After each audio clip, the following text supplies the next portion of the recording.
Et notre invité ce matin est François Ruffin, député La France Insoumise. Jean-Michel Apathy. Bonjour François Ruffin. Bonjour Monsieur Apathy. Vous êtes député de la Somme, député de la Nation, donc concerné par les événements qui bouleversent le monde. Raqqa a été libérée hier, c'était la capitale de Daesh en Syrie et nous écoutons des combattants syriens qui se réjouissent évidemment de cette victoire sur Daesh. C'était hier matin. Daesh l'avait rebaptisé le rond-point de l'enfer. Eh bien désormais, il est à nous. La couleur noire de Daesh a disparu, remplacée par nos couleurs. La victoire sur Daesh en Syrie est le fruit d'une action de beaucoup de pays. La France y a participé. Je ne sais pas si vous avez un commentaire particulier sur cet événement lui-même. On peut que considérer que c'est plutôt une bonne nouvelle. Maintenant, l'ensemble des problèmes est loin, très loin d'être réglé. Évidemment. Mais en fait, je voulais que nous commencions par là pour vous poser la question suivante. Voterez-vous le budget militaire qui est en nette augmentation en 2018, 1,8 milliard d'euros, justement pour faire face aux coûts qu'entraînent ces opérations militaires lointaines dans la discussion budgétaire qui a commencé hier? Est-ce que, spécifiquement, le budget militaire, vous allez le voter ou pas? Alors, vous m'interrogez quand même sur un point. Vous savez, moi je dis toujours, c'est pas parce qu'on devient député qu'on devient omniscient, omnicompétent, qu'on sait tout sur tout et qu'on est prêt à réagir et à tout savoir sur tout. Et donc, honnêtement, je ne me suis pas posé la question spécifiquement sur cette ligne budgétaire. Maintenant, une chose que je voudrais dire, c'est que je pense que nous devons réfléchir à nos terrains d'intervention. Est-ce qu'on doit être au Mali? Est-ce qu'on doit être au Niger? Est-ce qu'on doit être au Tchad? Est-ce qu'on doit être en Centrafrique? Je pense que ce sont des questions qu'on doit se poser. Je n'ai pas de réponse. Je ne me sens pas particulièrement compétent sur le terrain de la géopolitique, mais je souhaite qu'en revanche, ces questions soient débattues et que ça ne soit pas sous la forme d'une évidence de la présence française en Afrique, par exemple. D'accord. Mais en tant que député, à un moment, vous serez amené à dire oui ou non au budget de la défense. Et donc, nous regarderons le choix que vous avez fait, parce que j'admets l'idée que ce matin, vous n'ayez pas de réponse. Toujours à propos du budget, vous faites partie de la centaine de parlementaires qui signent ce matin un appel dans Libération. Vous souhaitez que soit connu l'impact sur les plus gros contribuables français de la modification de l'impôt sur la fortune. Impôt des riches, dites-nous la vérité. Titre Libération ce matin, c'est donc l'appel que vous avez signé. Pourquoi vous signez ? C'est ça. On n'est même pas sur le fond du dossier, là. Ce qu'on réclame simplement, c'est une exigence de transparence, de savoir à qui profitent ces mesures fiscales. Et donc, je pense que sur ce point-là, je suis surpris de l'absence de députés de En Marche, par exemple, qui ont été contactés par Libération et qui n'ont pas signé ce texte. On cherche à savoir la vérité des prix, pour ainsi dire. À qui ça va profiter? Alors, l'Observatoire français des conjonctures économiques pensait qu'à peu près la moitié des baisses d'impôts bénéficieraient aux 10% les plus riches. Où est-ce qu'on en est? Il y a eu des petites modifications. Où est-ce qu'on en est là-dessus? Moi, j'ai amené là le magazine Challenge. Donc, vous voyez, c'est pas un magazine marxiste qui nous dit ceci. Il nous dit que le constat saute aux yeux. Le patrimoine des ultra-riches en France a considérablement progressé depuis plus de 2 décennies. Les 500 plus grosses fortunes, qui ne comptaient que pour l'équivalent de 6% du PIB en 1996, pèsent aujourd'hui 25%. Une multiplication par 4 de la part des 500 plus grosses fortunes dans le PIB français. Cette prospérité de l'élite, poursuit Challenge... On ne va pas lire tous les détails. Non, contraste, mais c'est très intéressant, contraste avec le sort du reste de la population. Bon. Le patrimoine médian des Français, lui, a stagné depuis 1996 sous les 160 000 euros. Donc là, on a en fait une inégalité qui s'est installée dans la durée depuis 20 ans. Et moi, ce que je crains, c'est que les mesures qui sont prises aujourd'hui ne contribuent pas à freiner cette inégalité, mais à accroître, à accélérer un processus historique. Pour que ce soit clair, vous demandez un chiffre global ou un chiffre par personne? Non, moi, il n'y a pas de demande de chiffre par personne. En tout cas, dans le texte que j'ai signé, c'est pas ça. On demande sur les 0,01, sur les 0,1, sur les 1%, qu'est-ce qui va revenir à chacun de... Vous ne demandez pas la levée du secret fiscal, je crois que c'est le sens de la question. En tout cas, c'est pas ce que j'ai eu l'impression d'avoir signé dans le texte. Maintenant, les textes, vous les voyez passer, vous les lisez, et il me semble pas que ce soit ça. D'accord, parce que des gens demandent la levée du secret fiscal. En général, Eva Joly dit que c'est une preuve d'immaturité, le secret fiscal. J'y ai pas réfléchi. Mais en tout cas, ce n'est pas le sens du texte. Le sens du texte aujourd'hui, il est simplement d'avoir une vue sur est-ce que c'est un budget pour les riches ou pas, de combien ils vont bénéficier. Emmanuel Macron a qualifié dimanche soir, je pense, les gens dont nous parlons là de premiers de cordée. Et il dit leur jeter des cailloux à la tête, vraiment, ce n'est pas le truc le plus intelligent à faire. Qu'est-ce que vous avez pensé de la déclaration, de l'appellation et du raisonnement du président de la République? En tout cas, moi, j'ai aucune envie de jeter des pierres à la tête à qui que ce soit. Je ne jette pas des pierres à la tête. On est là pour se demander comment on fait pour avoir plus de solidarité dans notre société. Comment on fait pour que les plus riches, en l'occurrence, partent pas tout seuls. Vous savez, ça, il y a un théorème économique qui est celui de Schlecker-Holin qui dit qu'à l'ouverture d'une économie répond l'inégalisation interne. C'est-à-dire plus une économie est ouverte, plus il y a du libre-échange. Plus elle est inégalitaire. Plus c'est inégalitaire. Plus les ouvriers, on leur dit mais regardez les ouvriers slovaques, et plus les PDG viennent leur dire mais regardez les PDG américains sont mieux payés que nous. Donc en fait la société elle est tirée comme ça par les deux bouts. La question c'est comment on fait pour la rassembler. Je regarde, quand je vous cite les chiffres de Challenge, on voit bien que c'est pas parce qu'on donne plus aux plus riches que ça réinvestit dans l'outil de production. On va parler, j'espère, tout à l'heure de Sanofi. Mais la principale, Sanofi est l'entreprise qui verse le plus de dividendes, qui fait le plus de rachats d'actions, à hauteur de 6,4 milliards d'euros. C'est tout à fait considérable. Qui en est le principal bénéficiaire? C'est la famille Bettencourt. Est-ce qu'aujourd'hui, enrichir la famille Bettencourt, l'exonérer de l'impôt sur la fortune sur ses actions chez Sanofi, où il y a très peu d'investissements dans l'outil de production, où il y a eu 4000 chercheurs supprimés dans le monde, 2000 en France, est-ce que ça, c'est ce qu'il y a de plus pertinent pour relancer notre économie? Société ouverte, société inégalitaire, et dites-vous, vous seriez favorable à des mesures de protectionnisme? Je suis favorable au protectionnisme dans la durée. J'ai écrit un bouquin là-dessus il y a maintenant une petite dizaine d'années. C'est un raisonnement que j'ai depuis 20 ans, depuis le lieu où je peux observer les dégâts de la mondialisation chez moi en Picardie. Alors, il ne faut pas confondre des mesures protectionnisme avec l'autarcie. Hein. Je ne suis pas là pour réclamer... Non, on n'est pas... Vous savez, entre le libre-échange intégral et l'autarcie, il y a toute une zone grise, il y a un certain nombre de mesures qui peuvent être prises et effectivement je suis favorable à des mesures protectionnistes. Mais si on se protège nous, les autres se protègent et puis après c'est une mécanique oui, qui existe aussi. C'est un raisonnement qui va très vite comme ça mais qui peut être creusé bien plus en profondeur pour montrer qu'il n'y a aucun automatisme et que de toute façon on est déjà dans une guerre commerciale et on voit qui en sont les victimes. Vous restez avec nous François Ruffin, il est 8h40, l'essentiel de l'info, Edwige Coupez.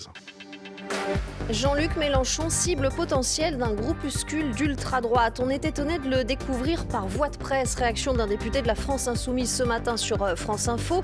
Après l'arrestation de 10 personnes hier, toutes proches de Logan N, 21 ans, interpellé fin juin dans les Bouches-du-Rhône. Il menaçait de s'en prendre à des migrants, à des lieux de culte musulmans et donc à des hommes politiques.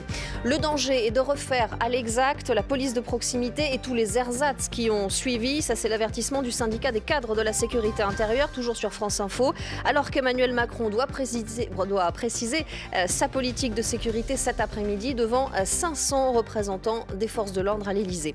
Immeuble en ruine, carcasse de voiture, Raqqa est dévastée après 4 mois de combats et de bombardements aériens. Le principal fief de Daesh en Syrie, libéré hier par les forces syriennes.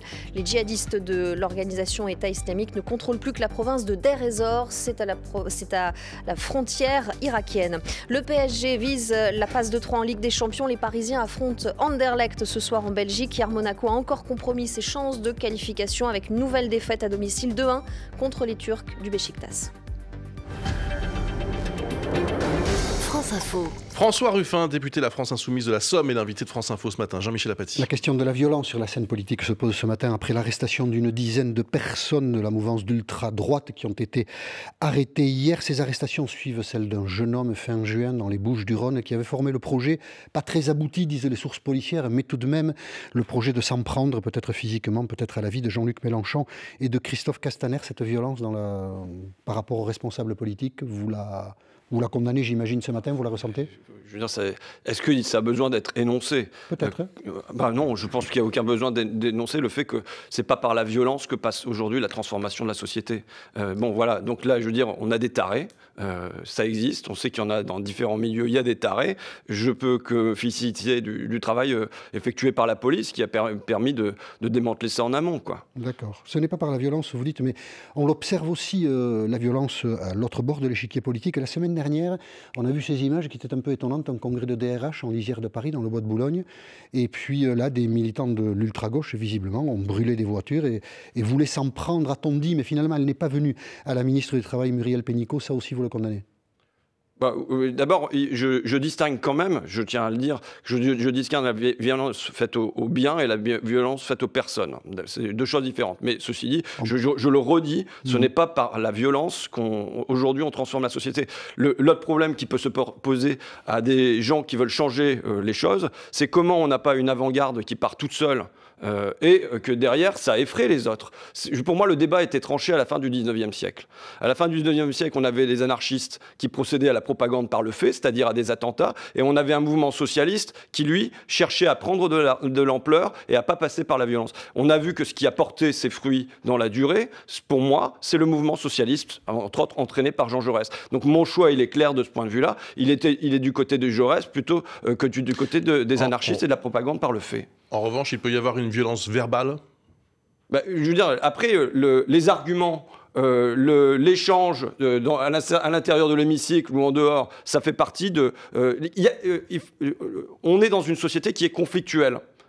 Elle est conflictuelle dans les intérêts qui sont défendus. Il y a des gens qui viennent dans l'hémicycle pour défendre les intérêts des riches, et moi, je viens pour soutenir d'autres intérêts. Donc, de toute façon, ce qu'il y aurait de pire, c'est nier les conflits qui traversent cette société. Parce que ça, vous procédez à du pourrissement. Vous mettez le couvercle sur la marmite et vous ne voyez pas ce qui se passe en dessous. Et un jour, le couvercle, il pète. Donc, moi, je pense que l'une de mes responsabilités, et de mon groupe et de tous les camarades, c'est de venir exprimer ce que peuvent ressentir les gens face à cette politique, par exemple. Et ça passe... Vous savez, il y a cette violence-là dont vous parlez, mais il y a la violence des décideurs politiques. Je dis toujours, quand vous traversez un bout de prairie, vous marchez sur des fourmis, vous vous en rendez pas compte. Eh bien, un certain nombre de décisions politiques procèdent de la même manière. C'est-à-dire qu'elles sont extrêmement violentes à l'égard des gens qui sont en bas de la société. Et eux, les gens, ils la ressentent, cette violence-là, qu'on les écrase. Vous voyez, la décision sur les contrats emploi-solidarité, c'est terrible. C'est pour des milliers de personnes dans ce pays, c'est une décision terrible où ils se trouvent privés d'un avenir, qui était déjà un avenir très incertain, privés de revenus. Ils s'interrogent. Christine, qui était à la crèche Les Pitchounes à Abbeville, elle se demandait 56 ans, elle se fait virer de son entreprise, elle passe un CAP petite enfance, et puis on lui dit c'est terminé, vous ne pourrez plus travailler dans cette crèche-là. Et la crèche elle-même qui se demande de ce qu'elle va devenir. Donc on a des décisions qui sont prises d'en haut, qui sont en fait extrêmement violentes. Que face à ça, ça réponde par un certain ton pour contester ces décisions-là, oui, c'est notre rôle de porter cette parole-là. Vous avez distingué tout à l'heure la violence envers les personnes physiques ou la violence envers les biens matériels quand vous avez vu les voitures brûlées. Vous avez signé début mai une tribune dans le journal Le Monde, juste avant l'élection d'Emmanuel Macron. Vous êtes haï, c'était le titre de la tribune. Vous êtes haï, vous le répétiez à plusieurs reprises dans le papier. Je le martèle parce que vous êtes frappé de surdité sociale. Le Monde du 5 avril, je pensais que c'était 5 avril 2017, invoquer la haine comme ça n'est pas risqué d'encourager la violence? Moi, je dois dire que sur le plan stylistique, j'ai déjà fait mieux. C'est un regret. Sur le plan stylistique, c'est un regret. Maintenant, sur le plan du constat, je pense que j'ai dit à Emmanuel Macron en amont ce qu'il doit être capable d'entendre aujourd'hui. C'est-à-dire que là, il est en train de tendre la société, et lui, il apparaît comme étant non seulement le président des riches, le visage de l'oligarchie, et ainsi de suite. Et donc, toutes les décisions qu'il a prises pendant l'été sur les appels, sur les mots qu'il utilise aussi, les feignants, et ainsi de suite, ce sont des mots qui contribuent à le faire décrocher des classes populaires. Et cette haine, ce ressentiment, moi, c'est quelque chose que j'entends dans ma circonscription. C'est pas un truc que j'invente. Mais vous le réécririez pas comme ça? Non, je pense que... Au-delà du style, c'est parce que c'est votre responsabilité qui est engagée? Non. Moi, je vous dis que sur le plan stylistique, vous pouvez lire Fakir régulièrement ou mes ouvrages. Je vous assure que j'ai déjà fait beaucoup mieux. Et je regrette d'être devenu un peu populaire par le biais de ce qui n'est pas mon moment de flamboyance littéraire. Et violence toujours, parce que décidément, l'actualité de ce matin nous a amené à y réfléchir. Vous avez évoqué à la Fête de l'Humanité le patron de We Are Cool, un Américain, qui, dites-vous, on va l'écouter d'ailleurs, c'était enregistré lors de la Fête de l'Humanité cette année à une maison avec beaucoup de chambres, beaucoup de salles de bain et une piscine intérieure. Et pourquoi ne pas brûler la maison? C'était ce que vous suggériez, on vous écoute. J'arrive en montrant la photo de Jeff Fettig, donc PDG de Whirlpool, en montrant sa maison, puisqu'il a une immense demeure avec 80 chambres, 47 salles de bain, une piscine intérieure, et en demandant aux salariés, mais si jamais vous aviez ça en sortant de chez vous, est-ce que vous en prendriez encore à l'assister aux réfugiés, ou est-ce que vous direz putain mon adversaire il est là, c'est clair, et c'est son château que je dois brûler? Alors, c'est ce que j'ai raconté pendant toute ma campagne. Ma question, c'est, moi je vais devant chez Whirlpool, mais je vais ailleurs, et j'entends les gens qui me parlent des réfugiés, des assités, comme si c'était leur adversaire. Or, de quoi subissent les gens de chez Whirlpool? C'est la violence. Oui, bien sûr. Du PDG et des actionnaires qui se trouvent à 5600 km de là. Est-ce que cette violence légitime une violence en retour? Non, c'est ça la alors, question. vous savez, peut-être que je serais celui qui s'opposerait à une émeute, parce qu'on ne les a pas vus tellement, les marcheurs, sur le parking de Whirlpool. Hein. Mais le problème politique que nous avons, c'est aujourd'hui la distance entre le capital et le travail, et y compris la distance géographique, ce qui fait que les clures de mon film, par exemple Merci Patron, ne voient pas l'hôtel particulier de Bernard Arnault, ne voient pas son hôtel à Courchevel, ne voit pas son île, puisqu'il a une île où il ne va pas passer son réveillon. Et du coup, la colère, elle ne peut pas se diriger vers quelque chose qu'il ne voit pas. Et donc, moi, mon travail politique, et je pense celui de mon groupe, c'est de rendre ça sensible. C'est de montrer que c'est pas seulement Whirlpool, on ne sait pas qui c'est. Bah si, il y a un bonhomme, il a une tête, il a une baraque, il touche 12,5 millions d'euros par an. Et la colère, oui, je veux la diriger par là. Maintenant, je veux la diriger. Vous savez... je veux la diriger pour la canaliser, pour qu'il y ait des mesures... mesures... brûler sa maison Mais non, je veux la diriger pour la canaliser, pour qu'il y ait un pouvoir ou un contre-pouvoir qui vienne s'en prendre à ça, pour qu'il y ait des lois qui passent. Mais les mots ont un sens d'un point de vue stylistique, comme vous le disiez à l'instant. Oui. Là, ça vous pose pas un problème? Je n'émettrai pas d'autocritique sur ça. Bon. Vous voyez, là-dessus, je n'émettrai pas d'autocritique. Vous savez ce qu'on dit, François Ruffin, que vous rendez bien service à Emmanuel Macron? Qui dit ça? Vous, à part les journalistes. Mais voilà. Pas que. Si ça se trouve, Emmanuel Macron le dit aussi. Bah peut-être. Si ça se trouve. Non, mais est-ce que vous vous posez parfois cette question-là? Non, moi, est-ce que ça vous intéresse ou pas? Non, moi, et vos questions ne m'intéressent pas. Vos questions ne m'intéressent pas parce que moi, je viens ici, c'est pour porter des tranches de réel de ce que je vois dans ma circonscription et ailleurs. Vous avez parlé des emplois aidés, vous avez parlé de la violence qui était faite aux gens. Vous voyez, on revient à des questions sur Macron, sur machin, sur... Moi, ça me... Très peu, pas très peu, vous l'avez dit. Bon, Sanofi, on y vient quand, alors? Mais Sanofi, si vous en êtes d'accord... Dans 5 secondes. C'est pas parce que vous l'avez demandé, mais là, on va s'arrêter, effectivement. Il est 8h50. Et puis après, on parle de Sanofi. En effet, l'essentiel de l'info. Edwige Coupez, vous restez avec nous, François Ruffin. Comment voter un budget sans en connaître les conséquences sur le niveau de vie des Français? C'est l'argumentaire de 120 parlementaires dans Libération, dont vous, François Ruffin, pour demander au gouvernement de préciser l'impact des mesures fiscales et notamment l'ISF sur les contribuables les plus aisés. Alors qu'Emmanuel Macron présente sa version de la police de proximité et de nouveaux moyens aussi pour les policiers, les stupes sont en grève, un mouvement sauvage, inédit, pour protester contre de nouvelles mises en examen au sein de l'office dont leur ancien patron accusé de complicité de trafic de stupéfiants, en cause leur technique d'enquête et notamment la gestion des indices. Un discours fleuve de plus de 3 heures. Le président Xi Jinping a ouvert ce matin le 19e congrès du Parti communiste chinois. Il prône une modernité socialiste avec une économie davantage ouverte sur le monde. La Chine est accusée de protectionnisme larvé par les États-Unis et par l'Union européenne. Plusieurs centaines de manifestants hier devant le consulat d'Espagne à Perpignan, des dizaines de milliers aussi dans les rues de Barcelone au cri de Libertat, liberté, pour les 2 leaders indépendantistes placés en détention provisoire depuis lundi soir pour sédition. La justice espagnole réfute le terme de prisonnier politique. France Info. François Ruffin, député de la France Insoumise de la Somme et l'invité de France Info ce matin. Jean-Michel Apathy. Voilà, nous revenons avec des questions intéressantes. Vous êtes affronté au Premier ministre la semaine dernière à l'Assemblée nationale. Il est question de l'entreprise Sanofi qui a commercialisé la dépakine en anti-épileptique accusée de provoquer des malformations graves. Et vous reprochez notamment au Premier ministre d'avoir rendu visite au PDG de Sanofi, au siège social de cette entreprise. On vous écoute, François Ruffin, et on écoute la réponse du Premier ministre. Monsieur le Premier ministre, le jeudi 20 juillet, vous vous rendiez en catimini sur le site Sanofi de Vitry. Je veux m'assurer que lors de ces rencontres avec Serge Weinberg, vous, le chef de l'État, votre porte-parole, vous avez défendu becs et ongles la recherche, la santé, l'emploi, la justice contre les intérêts des financiers, pour qu'on ne vous soupçonne pas d'être les complices des labos et de leurs lobbies. Quand je veux rencontrer des chefs d'entreprise et visiter des sites industriels, je le fais, sans vous demander votre autorisation, mais ces insinuations à destination de tel ou tel ministre ou à destination du chef du gouvernement desservent, je vous le dis comme je le pense, la totalité de l'exécutif et du législatif français. Quel reproche faites-vous au Premier ministre dans ce dossier des Paquines et par rapport à Sanofi? On va le voir très clairement là. On l'entend dans l'extrait en fait. D'abord, il faut préciser que la visite du Premier ministre le 20 juillet sur le site de Sanofi s'est fait en catimini. Les Français n'ont pas été prévenus, les médias n'ont pas été prévenus, les syndicats n'ont pas été prévenus. Elle s'est faite à l'invitation d'un lobby patronal qui s'appelle le Cercle de l'Industrie. Donc déjà, en termes de conflit d'intérêts ou d'intérêt, à l'invitation de qui on arrive là. Vous pourrez vous informer auprès du Premier ministre.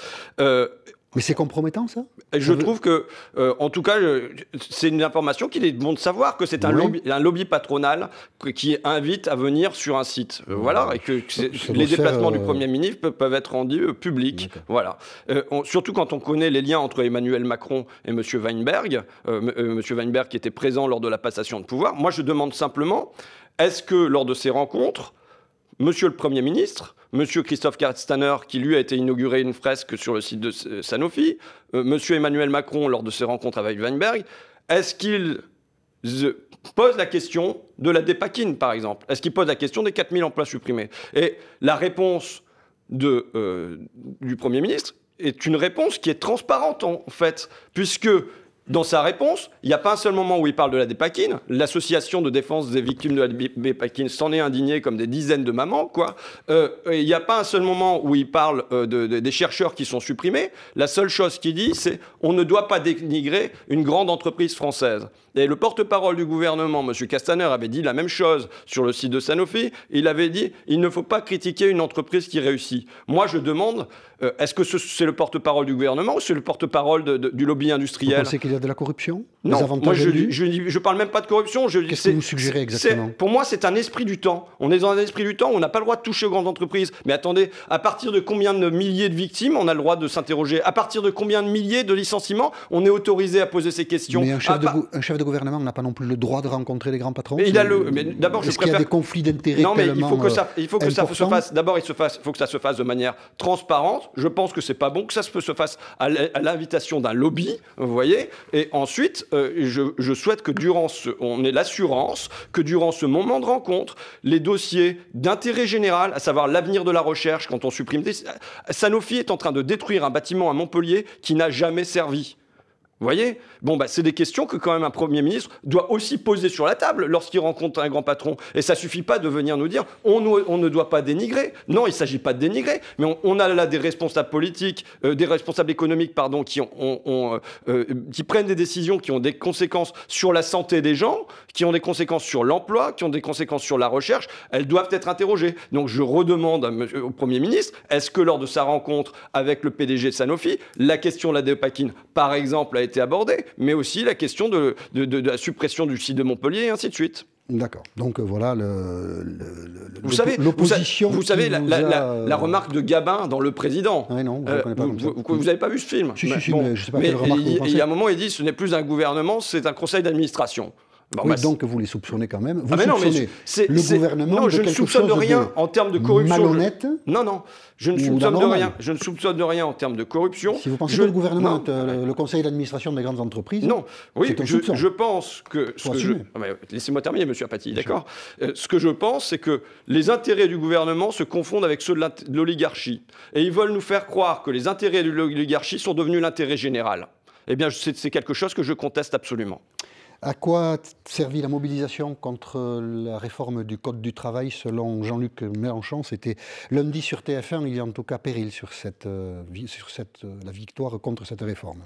On l'écoute. On ne peut pas dire qu'on est au mieux de notre forme. Et moi, j'appelle le mouvement social à se ressaisir. Si ça continue comme ça, en dépit des efforts de certains syndicats qui ont tout porté sur leur dos, nous pourrions aboutir à la plus grosse défaite du mouvement ouvrier qu'on ait jamais vue depuis les 30 dernières années. Vous avez perdu le combat contre la réforme du Code du travail? Moi, j'ai jamais été d'un optimisme démesuré. Parce que je sais que l'an dernier, les gens se sont bagarrés contre la loi travail et le Khomri, qu'il y a des forces qui ont été laissées dans cette bataille, qu'on sort d'une élection présidentielle, une élection législative, où il y a une légitimité donnée au président. Et donc, je ne dis pas qu'il ne faut pas mener la bataille, je dis que c'est compliqué. Et donc, voilà. Maintenant, c'est pas pour ça qu'il faut quand même mener les luttes, même quand on sait qu'elles sont compliquées. Voilà. Donc, on en est là. Et puis, l'histoire n'est pas finie. L'histoire n'est pas finie, mais la réforme du Code du travail, elle, sans doute, maintenant, va passer dans les faits. On verra bien. Vous savez, l'histoire n'est jamais écrite d'avance. On ne sait pas ce qui peut se passer. On ne sait pas ce qui peut se passer dans les facs. Voilà. Mais moi, je veux surtout pas être prophète. Dans les facs, c'est-à-dire, vous pensez que... Non, mais je sais pas. Moi, je veux surtout m'appliquer à ne pas être un prophète. Je ne suis pas un prophète pour dire regardez, ça va être la révolution, parce que je suis sceptique. Mais je veux pas être un prophète en sens inverse, en disant il y a rien qui va se passer. J'en sais rien. Qui vivra verra. Vous préparez un nouveau film ? En tout cas, je pratique quotidiennement un exercice sur Internet qui est l'interrogatoire des PDG. Là, il y a eu un échange assez musclé avec le PDG de Alstom. Et le PDG de Alstom, donc, qui contribue quand même, il y a une fermeture d'usine à Grenoble et il en est quand même actionnaire à 50%. Il y avait ses salariés qui se trouvaient à 50 mètres à la sortie de l'Assemblée nationale. Il a refusé d'aller les voir. Merci d'avoir répondu aux questions, même pas intéressantes. Merci beaucoup François Ruffin d'avoir été l'invité de France Info ce matin. Je vous remercie, bonne journée à vous.